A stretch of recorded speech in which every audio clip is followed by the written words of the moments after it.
जय Hind, good morning आप सभी को। फिर हम आज हाजिर हैं एक नई क्लास के साथ। हमने जो है कि इस चैप्टर के अंदर बहुत कुछ पढ़ा दिया है। वैसे 2 क्लास हुई हैं, ज़्यादा नहीं हुआ है, और इसी क्लास को अब हम आगे कंटिन्यू करते हैं।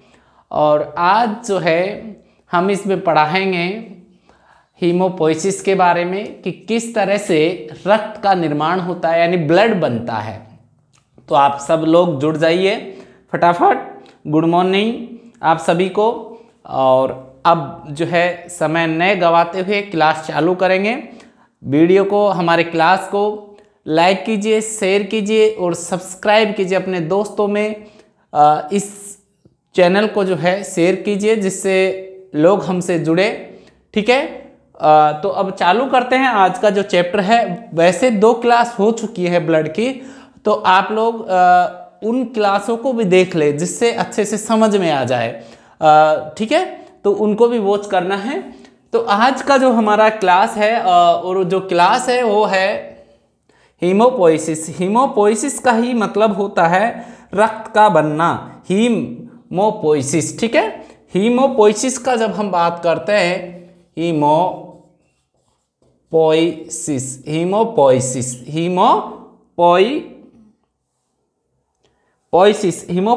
का मतलब क्या होता है?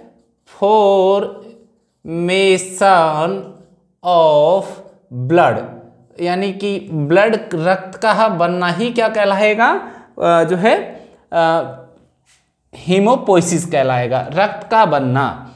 अब रक्त जो बनता है, खून जो बनता है, वो कैसे बनता है, क्या होता है, क्या प्रोसेस है, उसके बारे में हम बात करेंगे। देखिए, हीमोपोइसिस में ब्लड का जो है ओरिजिन पढ़ेंगे, कहाँ से बनता है। साथ साथ में उसका डेवलपमेंट पढ़ेंगे, किस तरह से जो है वो विकसित होता है। डेवलपमेंट पढ़ेंगे, साथ साथ में जो है उसका किस तरह से मैच्योरेशन होता है, किस तरह से वो जो है परिपक्व अवस्था में बनता है, मैच्योर होता है वो, इसके बारे में अध्ययन करेंगे। यानी हीमोपोइसिस का मतलब ही होता है फॉर्मेशन ऑफ ब्लड। अब किस तरह से ब्लड बना, किस तरह से वो विकसित हुआ, है ना, किस तरह वो डेवलप हुआ और किस तरह से ब्लड सेल जो है मैच्योर हुई, इनके बारे में यहाँ अध्ययन करेंगे। किसमें? हीमोपोइसिस के अंदर। अब हीमोपोइसिस का जब हम बात करते हैं तो यहाँ ये जो वास्तव में बनता है, तो एक स्टेम सेल होती है। स्टेम सेल क्या होती है? स्टेम सेल होती है। स्टेम सेल का मतलब है, जिस तरह पेड़ में स्टेम होता है, तना से बहुत सारी शाखाएं निकलती है, ब्रांचेज निकलती हैं, उसी तरह स्टेम सेल भी एक तरह का हमारा ब्लड बनाने वाली सेल का तना है। इस तने से ही ब्लड सेल यानी ब्रांचेज एक तरह से वो निकलती हैं।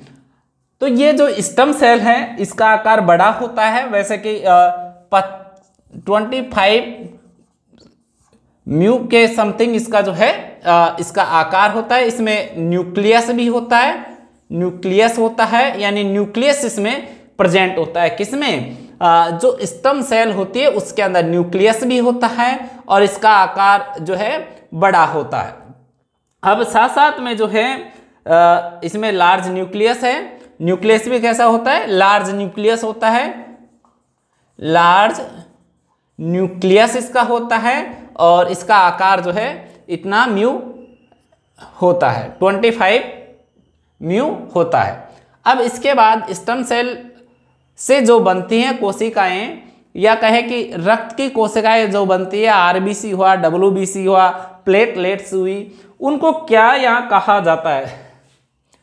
जैसे हम आरबीसी की बात करें तो आरबीसी के बनने को क्या कहते हैं? इरिथ्रोपोइसिस कहेंगे। इरिथ्रोपोइसिस, आरबीसी के बनने को क्या कहेंगे? इरिथ्रोपोइसिस कहेंगे। उसी तरह जो डब्ल्यूबीसी बनेगा उसको क्या कहेंगे? उसको कहेंगे ल्यूकोपोइसिस। ल्यूकोपोइसिस, उसको क्या कहेंगे? ल्यूकोपोइसिस कहेंगे। आरबीसी बनने को इरिथ्रोपोइसिस कहेंगे, डब्ल्यूबीसी बनने को ल्यूकोपोइसिस कहेंगे। इसी तरह से जो है हमारा प्लेटलेट्स जो बनेगा उसको क्या कहेंगे? उसको कहेंगे थ्रम्बोपोइसिस। ठीक है, आरबीसी जो बन रही है उसको कहेंगे इरिथ्रोपोइसिस, डब्ल्यूबीसी बन रही है उसको कहेंगे ल्यूकोपोइसिस, और जो प्लेटलेट्स जो बन रही हैं उनको कहेंगे थ्रम्बोपोइसिस। ऐसी प्रक्रिया होती है किसमें? जब हमारा हीमोपोइसिस होता है, यानी रक्त का निर्माण होता है। रक्त का निर्माण किससे होता है? स्टेम सेल से होता है। स्टेम सेल में न्यूक्लियस भी होता है, ये बड़ी होती है, यानी इसी स्टेम सेल से आरबीसी बनता है, इसी सेल से डब्ल्यूबीसी बनता है और प्लेटलेट्स बनती हैं। इरिथ्रोपोइसिस यानी इरिथ्रो यानी लाल, पोइसिस यानी बनना, यानी लाल रक्त कणिकाएं बनना, यानी आरबीसी बनना। ल्यूको का मतलब होता है व्हाइट, पोइसिस यानी बनना, और थ्रम्बो यानी बिंबाणु या प्लेटलेट्स बनना। ठीक है ना, इस तरह से ये प्रक्रिया होती है। अब सबसे पहले हम बात कर लेते हैं हमारा जो है इरिथ्रोपोइसिस के बारे में। तो देखिए, जो हमारा इरिथ्रोपोइसिस है, इरिथ्रोपोइसिस का हम जब बात करते हैं, इरिथ्रोपोइसिस की प्रक्रिया कहाँ से चालू होती है और ये कैसे बनता है? ठीक है ना, सबसे पहले इरिथ्रोपोइसिस यानी आरबीसी का जो निर्माण है उसकी हम बात कर लेते हैं कि आरबीसी का निर्माण कैसे होता है, कैसे कैसी प्रोसेस होती है जिनमें आरबीसी बनती है या आरबीसी का निर्माण होता है। तो आरबीसी का निर्माण का जो प्रक्रिया है वो कैसे होती है, कब होती है? सबसे पहले हम फीटल लाइफ की बात करते हैं। फीटल लाइफ का मतलब ही होता है जब बच्चा माँ के गर्भ में है। जब बच्चा माँ के गर्भ में है उसको कहेंगे फीटल लाइफ। ठीक है, जब बच्चा गर्भ में है तो फीटल लाइफ में शुरू के जो 3 मंथ होते हैं, 3 मंथ, शुरू के जो 3 मंथ होते हैं, तो उस समय आरबीसी का निर्माण यानी इरिथ्रोपोइसिस वहाँ माँ के पेट के अंदर सबसे पहले जो होता है वो होता है यॉर्क सैक के अंदर। कहाँ होता है? यॉर्क सैक के अंदर होता है। ठीक है ना, या यॉर्क सैक किसका निर्माण करता है? आरबीसी का निर्माण करता है। किसमें? फीटल लाइफ में जो भ्रूण होता है, फीटस जो होता है, उसमें आरबीसी का निर्माण कौन करता है? यॉर्क सैक करता है। क्या नाम होता है उसका? Yolk sac. अब इसी प्रकार से जब बच्चा थोड़ा सा जो है महीने का हो जाता है, 7-8 महीने का जब बच्चा हो जाता है, तो उस समय या 6 से 9 महीने के आसपास का जो समय होता है, उस समय बच्चा जो है उसका मेनली आरबीसी निर्माण का कार्य यानी कि इरिथ्रोपोइसिस का कार्य कहाँ पर होता है? मोस्टली होता है लीवर में। कहाँ होता है? लीवर में। मोस्टली कहाँ होगा? मोस्टली होगा लीवर में। ठीक है ना, मोस्टली है ना। और थोड़ा बहुत किस में होता है? स्प्लीन में होता है। स्प्लीन को हिंदी में कहते हैं ऐसे करके, पीलिया ऐसा कुछ है ना।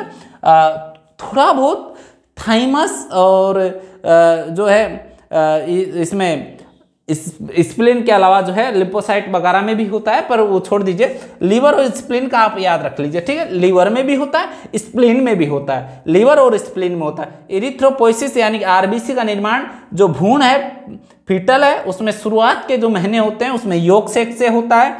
फिर जो है उसके बाद जो है लीवर में होता है और स्प्लीन में भी इसका निर्माण जो है कि होता है।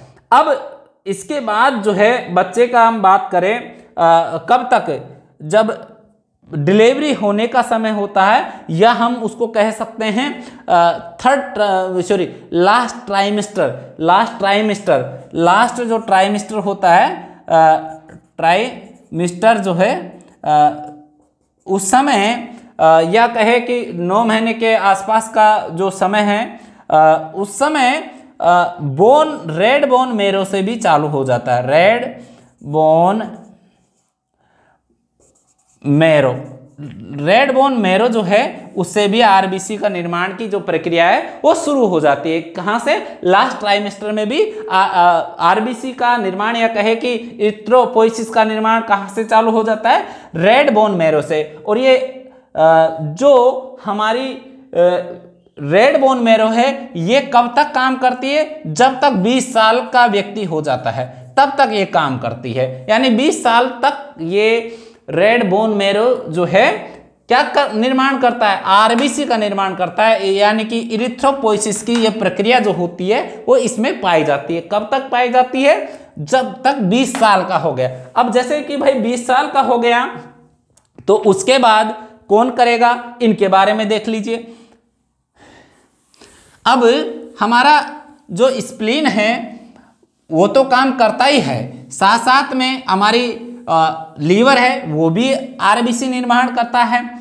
साथ साथ में जो ये हमारा जो फीटल लाइफ होता है बच्चे का, उसमें शुरू के मंथ में योग सेक करता है, उसके बाद लीवर करता है, फिर बोन मैरो करते हैं। अपने अपने समय में ये जो है अपना अपना काम करते हैं। जब हम बात करते हैं इसके बाद, तो इसके बाद जो है हमारी जन्म के बाद जो है कुछ हमारी बोन होती हैं जिनको हम फ्लैट बोन कहते हैं। इनसे भी जो है इरिथ्रोपोइसिस की प्रक्रिया होती है, जिसमें फ्लैट बोन की बात करें तो कौन कौन सी हो गई? फ्लैट बोन की बात करते हैं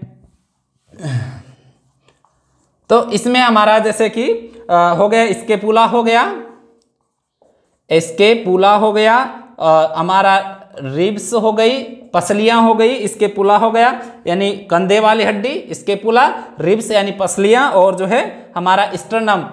स्टर्नम जो स्टर्नम क्या है? ये बीच वाला हड्डी, इसके दोनों रिब्स हैं, ये बीच वाला जो है हड्डी ये स्टर्नम है। और इससे भी किसका निर्माण होता है? आरबीसी का, यानी इरिथ्रोपोइसिस की इसमें भी प्रक्रिया पाई जाती है। खून निर्माण में ये भी सहायता करता है।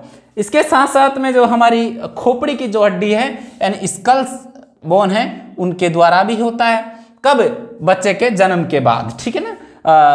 बोन रेड बोन मैरो तो करता ही है, साथ साथ में ये भी करते हैं। अब सबसे पहले अब हम इसके बाद जो है हम बात करते हैं कि 20 साल का जब हो गया व्यक्ति, तो अभी हमने कहा है कि फिर उसमें तो अभी हमने बताया कि केवल जो रेड बोन मैरो है ये 20 साल तक करता है। तो फिर कौन करता है? कोई तो होगा जो करता होगा। हाँ बिल्कुल है। देखिए जैसे कि हमने बताया फीमर, एक कोई भी हड्डी का हम डायग्राम बना लेते हैं। देखिए जैसे कि ये हमारा हड्डी है, मान लीजिए लॉन्ग बोन का बना रहे हैं, ये लॉन्ग बोन है, ठीक है। ये तो इसमें इस हड्डी में जो ऊपरी सिरे हैं इनको क्या कहा जाता है? इनको एपीफायासिस कहा जाता है, एपीफायासिस। और ये बीच वाला जो भाग है इसको क्या कहते हैं? डायाफाइसिस। डायाफाइसिस, एपीफायासिस और डायाफाइसिस, एपीफायासिस डायाफाइसिस। और ये क्या कहलाएंगे? एपीफायासिस, एपीफाइसिस और डायाफाइसिस। तो देखिए यहाँ पर मेडुलरी कैविटी होती है, इस तरह से जो है बिल्कुल छिद्र जैसी संरचनाएं होती हैं, इनको कहते हैं मेडुलरी कैविटी। मेडुलरी कैविटी, ठीक है ना, मेडुलरी कैविटी। इनमें ये मेडुलरी कैविटी जो है इसमें धीरे धीरे क्या होता जाता है? फैट जम जाता है, फैट डिपोजिशन होने लग जाता है। डिपोजिशन, जैसे ही फैट डिपोजिशन होता है तो ये फैट डिपोजिशन होने से जो रेड बोन मैरो था, रेड बोन मैरो जो था वो रिप्लेस होकर क्या बन जाता है? येलो बोन मैरो में, ठीक है। जो रेड बोन मैरो था वो कन्वर्ट होकर किस में बदल जाता है? ये बदल जाता है येलो बोन मैरो के अंदर।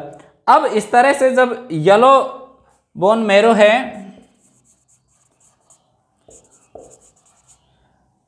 बोन मैरो, ये इसमें कन्वर्ट हो जाता है।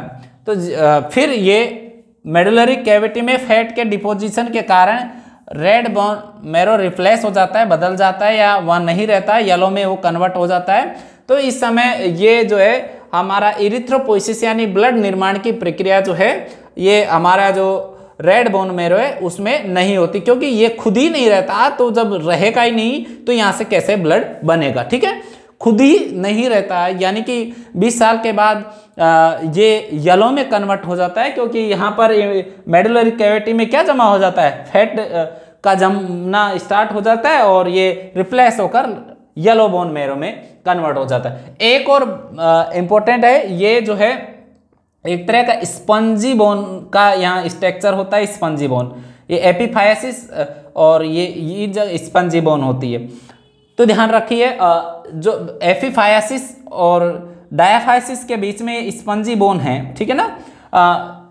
ये जब 20 साल का हो जाता है तो मेडुलर कैविटी में फैट डिपोजिशन होता है, तो मेडुलरी कैविटी में जब फैट का डिपोजिशन होता है तो ये एपिफाइसिस डायाफाइसिस आपस में जुड़ जाते हैं। शुरू में जुड़े हुए नहीं रहते, इनमें कहीं न कहीं जो है कुछ गैप होता है, और उस गैप की वजह से ही जो है लंबाई बढ़ती रहती है, लंबाई बढ़ती रहती है। जो हाइट में छोटा व्यक्ति होता है उसका धड़ बोले तो जो हमारा स्टोमक और ये सब हो गया, तो ये जो रीजन है जिसका ये दोनों हमारे रीजनल जो क्षेत्र हैं, ये जो पार्ट है ये सभी में बराबर ही होते हैं, छोटी हाइट वाले में और बड़ी हाइट वाले में।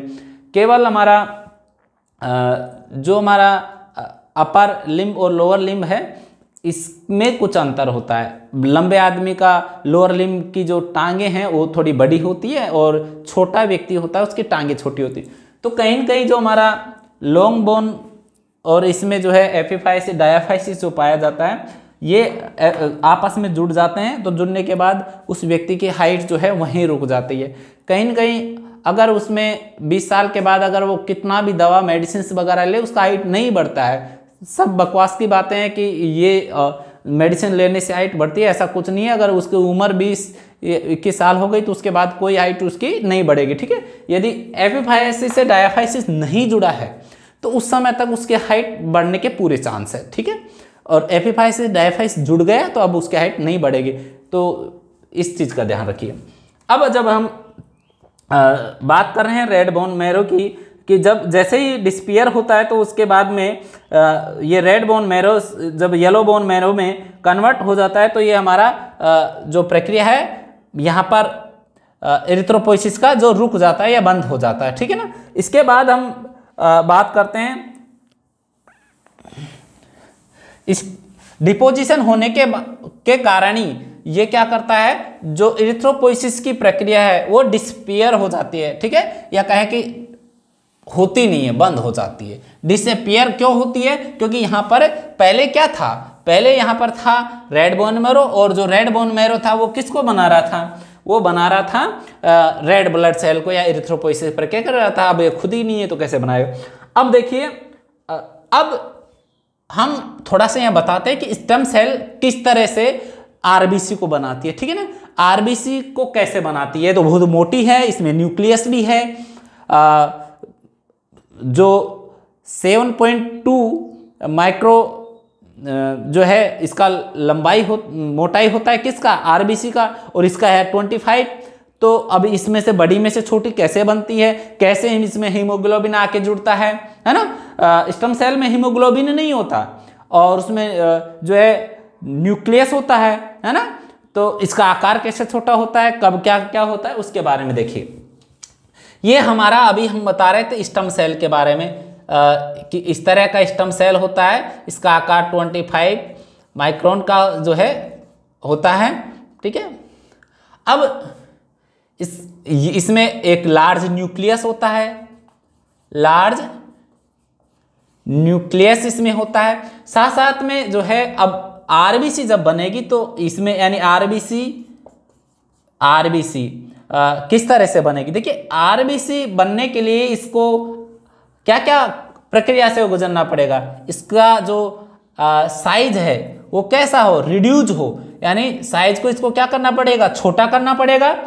अब छोटे कितने दिनों में होता है ये सब आएगा भी, साथ साथ में आरबीसी बनने के लिए और क्या चाहिए, साइज को रिड्यूस करना पड़ेगा, और क्या होगा, न्यूक्लियस डिसअपियर होगा, डिसअपियर होगा। न्यूक्लियस का क्या होना चाहिए, डिसअपियर, एंड न्यूक्लियस वहां से हट जाना चाहिए। जब स्टेम सेल से आरबीसी बनेगा तो न्यूक्लियस डिसअपियर होगा। न्यूक्लियस डिसअपियर कब होता है उसका प्रक्रिया बता रहे हैं अभी, ठीक है।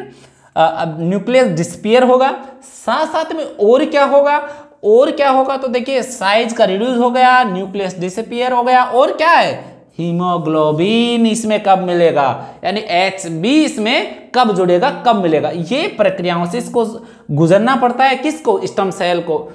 ये साइज को रिड्यूस करना पड़ता है, न्यूक्लियस को हटाना पड़ता है, और हीमोग्लोबिन जोड़ना पड़ता है, तब जाकर आरबीसी यानी इरिथ्रोपोइसिस की प्रक्रिया होती है। तो देखिए अब जब आरबीसी का जब निर्माण होता है या आरबीसी जब बनती है, तो सबसे पहले हम बता रहे हैं साइज को कितना करना पड़ेगा। आरबीसी का साइज कितना होता है, 7.2 माइक्रोमीटर, ठीक है, मीटर इसका जो है क्या रहेगा, डायामीटर होगा, तो तब जाकर ये आरबीसी बनेगी, ठीक है। ये 25 था, यहाँ से 7.2 इसका आकार होना चाहिए। इसका साइज रिड्यूस होगा, यानी स्टेम सेल का साइज रिड्यूस होना चाहिए, न्यूक्लियस डिसअपियर होना चाहिए, और साथ में हीमोग्लोबिन इसमें मिलना चाहिए, तब जाकर कौन सी सेल बनेगी, आरबीसी वाली सेल बनेगी। तो आरबीसी सेल बनने के लिए ये एक काम इसको करना पड़ेगा, किसको, स्टेम सेल को करना पड़ेगा, तब जाकर क्या बनेगा, आरबीसी बनेगा, ठीक है। वैसे डब्ल्यूबीसी का भी होगा, वैसे जो प्लेटलेट्स का भी होगा, पर अभी हम केवल किसकी बात कर रहे हैं, हम केवल जो है आरबीसी की बात कर रहे हैं। देखिए अब आरबीसी जो है ना, आरबीसी संख्या में तो सबसे बड़ी है, ठीक है, आरबीसी नंबर में तो सबसे ज्यादा पाई जाती है, सब नंबर में सबसे ज्यादा, ठीक है, सबसे ज्यादा, ठीक है, पर आकार में सबसे छोटी। तो आरबीसी आकार में क्या रहेगी, सबसे छोटी, सबसे छोटी रहेगी, सबसे छोटी रहेगी कौन, आरबीसी। देखिए डब्ल्यूबीसी जो है ना, ये आकार में सबसे बड़ी, आकार में सबसे बड़ी रहेगी, साथ में संख्या में सबसे छोटी रहेगी, साथ में क्या रहेगी, संख्या में सबसे छोटी। किनसे, ये जो आरबीसी डब्ल्यूबीसी और प्लेटलेट्स जो बन रही है उसमें इस तरह से रहती है। अब आगे देखिए, हम आगे बढ़ते हैं। जो हमने बताया कि कुछ हार्मोन्स भी होते हैं जो कहीं न कहीं जो है क्या करते हैं, इस यानी कि आरबीसी डब्ल्यूबीसी और प्लेटलेट्स को बनाने में सहायता है या उनका फॉर्मेशन करते हैं। आरबीसी का जब हम बात करते हैं तो आरबीसी का निर्माण या फॉर्मेशन में हार्मोन जो सहायक है, कुछ हार्मोन्स के नाम बता देते हैं, हार्मोन्स, ठीक है ना। देखिए जिसमें हार्मोन्स कौन कौन से होते हैं, जैसे आरबीसी बनाने में जो सहायता करता है हार्मोन, जो किडनी के द्वारा सीग्रेशन किया जाता है, किडनी के द्वारा, और उसका क्या नाम है, इरिथ्रोपोइटिन,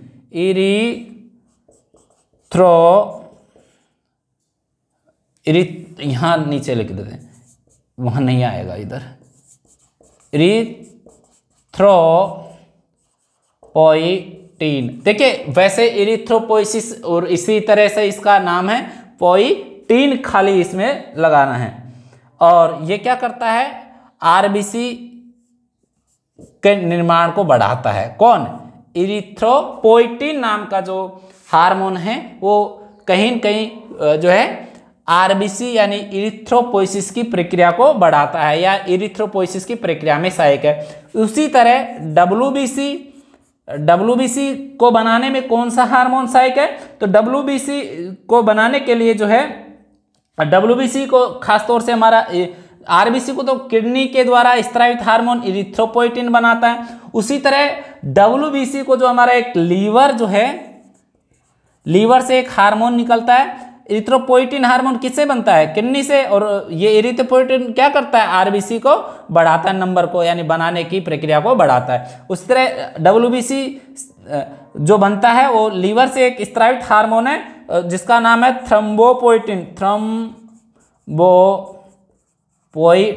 थ्रम्बोपोइटिन। और ये थ्रम्बोपोइटिन जो हार्मोन है वो क्या करता है? थ्रम्बोपोइटिन जो हार्मोन होता है ये क्या करता है? प्लेटलेट्स को बढ़ाता है। ठीक है, प्लेटलेट्स को बढ़ाता है। सॉरी, ये गलती हो गया थोड़ा सा। प्लेटलेट्स को बढ़ाता है। कौन? प्लेटलेट्स को कौन बनाता है? प्लेटलेट्स को बनाने का काम हमारा लीवर के द्वारा एक हार्मोन स्रावित होता है जिसका नाम है थ्रम्बोपोइटिन। थ्रम्बोपोइटिन किसको बढ़ाता है? प्लेटलेट्स को बनाता है या बढ़ाता है ना, ठीक है ना। इसी प्रकार से WBC जो हमारा होता है उसको कौन बढ़ाता है? साइटोकाइनेज नाम का होता है, काइनेज नाम का हार्मोन होता है। और कहाँ से स्रावित होता है? ये बोन मैरो से ही होता है, बोन मैरो, साइटोकाइनिन। और ये किसको बनाता है? ये WBC को बनाने में सहायता करता है या WBC के नंबर को बढ़ाने में मदद करता है। RBC को कौन? इरिथ्रोपोइटिन। ये क्या करता है? RBC के नंबर को बढ़ाता है। प्लेटलेट्स के नंबर को कौन बढ़ाता है? थ्रम्बोपोइटिन। और साइटोकाइनिन WBC को बढ़ाता है। ये हुआ हमारा जो है हार्मोन की प्रक्रिया, यानी जब हमारा हीमोपोइसिस हो रहा है तो कौन कौन से हार्मोन जो है हमको सहायता कर रहे हैं। इसके बाद अब देखिए RBC का कौन कौन सा जो है स्टेज होता है जब RBC का निर्माण होता है, कि RBC कैसे कैसे बनती है, कैसे कैसे RBC के बनने की प्रक्रिया जो है होती है। तो अभी हमने पढ़ा है स्टेम सेल का आकार बड़ा होता है। RBC जो बनती है तो उसको बनने के लिए उसको आकार को छोटा करना पड़ता है स्टेम सेल से RBC बनता है, WBC बनता है और प्लेटलेट्स बनती है।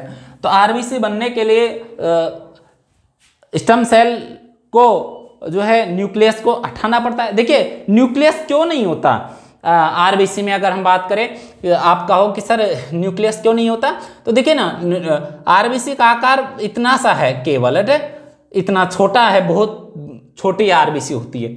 तो इसमें न्यूक्लियस भी होगा और क्या क्या नहीं होता, एंडोप्लाज्मिक रेटिकुलम भी नहीं होता है, माइटोकॉन्ड्रिया भी नहीं होता है। केवल न्यूक्लियस ही नहीं, ये भी नहीं होते, एंडोप्लाज्मिक रेटिकुलम भी नहीं होता और माइटोकॉन्ड्रिया भी नहीं होता RBC में। सब यही कहते हैं न्यूक्लियस नहीं, ये बाकी जो अन्य जो कोशिकांग है या कहे कि सेल के ऑर्गेनेल्स जो हैं वो भी इसमें नहीं होते हैं, ये ध्यान रखिएगा। अब 7.2 इसका आकार है, तो देखिए छोटी है, तो इसमें कहीं न कहीं ये RBC क्या करती है? ऑक्सीजन को अपने साथ लेके जाती है। इसमें हीमोग्लोबिन होता है, तो हीमोग्लोबिन से ऑक्सीजन का एटम जुड़ता है और ये लेके जाता है, और CO2 को वापस ये लाने का काम करती है, यानी O2 और CO2 को ट्रांसपोर्टेशन का काम करती है। तो इसका आकार पहले ही छोटा है, अगर ये सब होंगे तो O2 और CO2 को लाने ले जाने में इसको दिक्कत हो गई, यानी कि इसका आकार पहले ही छोटा है, तो इसको अंदर से ये न्यूक्लियस और ये सब भरा रहेगा तो कहीं न कहीं दिक्कत रहेगी। तो इसलिए इसमें प्राकृतिक रूप से पहले ही क्या नहीं है, न्यूक्लियस और इरिथ्रोपोइटिन ये सब नहीं होता। अब कहोगे सर ये कहाँ से अपने आप को, फिर माइटोकॉन्ड्रिया नहीं है तो ये अपने आप को कैसे जीवित रखती है? सब लोग बताते हैं कि सब सेल को जीवित रहने के लिए जो क्या चाहिए, पोषण चाहिए, भोजन चाहिए। तो ये भाई ग्लूकोज जो होता है ना उसी से अपना भोजन बना लेती है, ठीक है ना। इसको माइटोकॉन्ड्रिया की जरूरत नहीं होती, ग्लूकोज से ही खाली अपना भोजन ये बना लेती है। अब आगे देखते हैं, कुछ स्टेजेज की बात करते हैं। कुछ स्टेज होती हैं जो जिसमें क्या है कि हमारा ब्लड बनता है, कुछ स्टेज हैं। अब ये जो स्टेज हैं इनमें हमारे ब्लड का निर्माण होता है, और किस तरह से ब्लड का निर्माण होता है वो देख लीजिए। अब ब्लड जब बनता है इस कोशिका के अंदर तो सबसे पहली जो स्टेज होती है, और इस स्टेज का नाम, पहली जो स्टेज है उसका क्या नाम है? प्रोइरिथ्रोब्लास्ट, ठीक है। दूसरी जो स्टेज है उसका नाम होता है अर्ली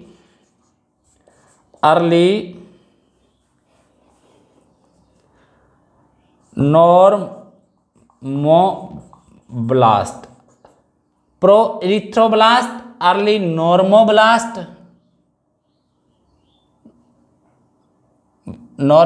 अर्ली नॉर्मोब्लास्ट हो गया। थर्ड जो स्टेज होता है उसका नाम है मीडिएट नॉर्मोब्लास्ट, इंटरमीडिएट नॉर्मोब्लास्ट। और 4 स्टेज जो होती है आरबीसी बनने की उसको कहते हैं लेट नॉर्मोब्लास्ट। और 5th जो स्टेज होती है उसका नाम होता है रेटिकुलोसाइट। क्या होता है? रेटिकुलोसाइट। और फिर जो है 6ठी जो स्टेज है उसका नाम होता है मैच्योर्ड आरबीसी। ये प्रक्रियाएं होती हैं, यानी प्रो इरिथ्रोब्लास्ट होता है, अर्ली नॉर्मोब्लास्ट होता है, इंटरमीडिएट नॉर्मोब्लास्ट होता है, लेट नॉर्मोब्लास्ट होता है, रेटिकुलोसाइट होता है और मेच्योर आरबीसी होती है। अब देखिए किसी को अगर ये थोड़ा सा दिक्कत हो कि सर हिंदी में बताइए, तो भाई इसका कुछ हिंदी होता ही नहीं है। प्रो इरिथ्रोब्लास्ट ही होगा, अर्ली नॉर्मोब्लास्ट और अर्ली नॉर्मोब्लास्ट ही होगा। हिंदी जिसका सिंपल होता है तो उसको लिखने में फ़ायदा है, पर जिसका है ही कठिन तो उसका हिंदी भी आप खाली आप ऐसे लिख सकते हैं, हिंदी में इसको लिख सकते हैं प्रो, है ना, ऐसे करके, वो जो नॉर्मल हिंदी बस प्रो इरिथ्रोब्लास्ट ऐसे करके लिख सकते हैं, पर उससे कोई फ़ायदा नहीं। वैसे याद रख लो इसको, है ना, थोड़ा सा तो है पर नॉलेज है। अगर आप लोगे, आपको एग्जाम में सेलेक्ट होना है तो आपको पढ़ना है, बस सीधा सा है, नहीं तो फिर दिक्कत है। अब प्रो इरिथ्रोब्लास्ट जो है ये प्रक्रिया पूरी जो है कितना दिन में होती है? 4 जो प्रक्रिया हैं, यानी कि ये शुरू की जो प्रक्रिया हैं, चारों प्रक्रिया, इनमें लगभग 7 दिन का समय लगता है। 7 डेज ये चलती है, ठीक है। और ये चलती है केवल 2 डे के अंदर ये प्रक्रिया पूर्ण हो जाती है। अब ये इसमें क्या क्या इनमें होता है? सबसे पहले हम इंटरमीडिएट की बात करते हैं। इंटरमीडिएट जो प्रक्रिया होती है ना, इंटरमीडिएट के अंदर ही सबसे पहले जो है अपीयरेंस होता है हीमोग्लोबिन का, ठीक है, HB का अपीयरेंस, ये यहीं से कर लेते हैं। इसमें HB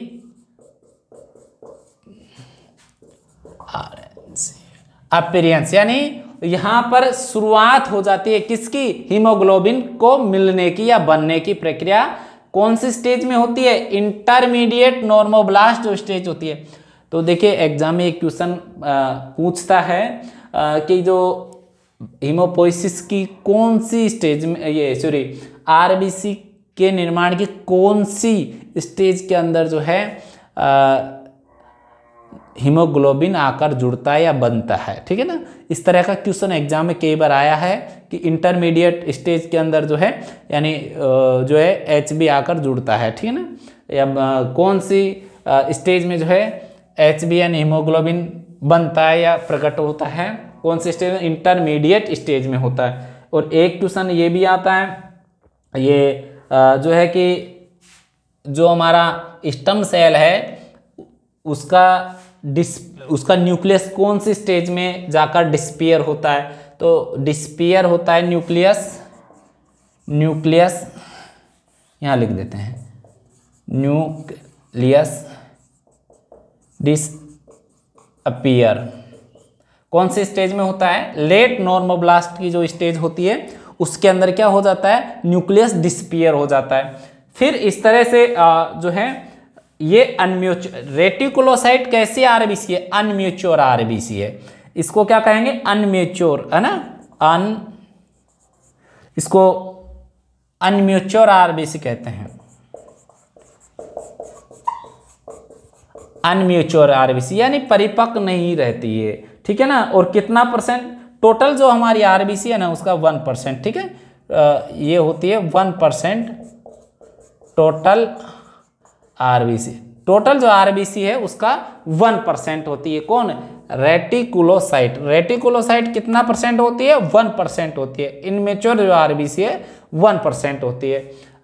इनमेच्योर आरबीसी 1% होती है। और इसका इनमेच्योर आरबीसी का क्या नाम है? रेटिकुलोसाइट। देखिए जो जांच वगैरह करते हैं तो वहाँ पर ये रेटिकुलोसाइट ये सब आता है, नॉर्मोब्लास्ट है ना, इंटरमीडिएट स्टेज कौन सी, अगर हीमोग्लोबिन उसमें प्रेजेंट है तो कौन सी स्टेज है आरबीसी की, इंटरमीडिएट है। न्यूक्लियस अब नहीं है आरबीसी में तो वो लेट नॉर्मोब्लास्ट है।